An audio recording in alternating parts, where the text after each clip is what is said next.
Букреева наливает воды в котелок.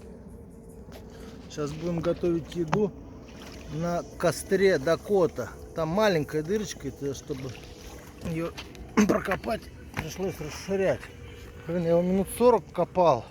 Зато этот костер при дожде не гаснет и офигенно горит. И очень-очень экономно. Но, естественно, вода закипает быстро.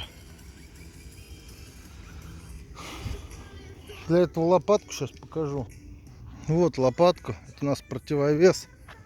Тросик маленький. Это мы возим с собой. 100 килограмм выдерживает. Натягиваем вокруг, не повреждая деревьев гвоздями.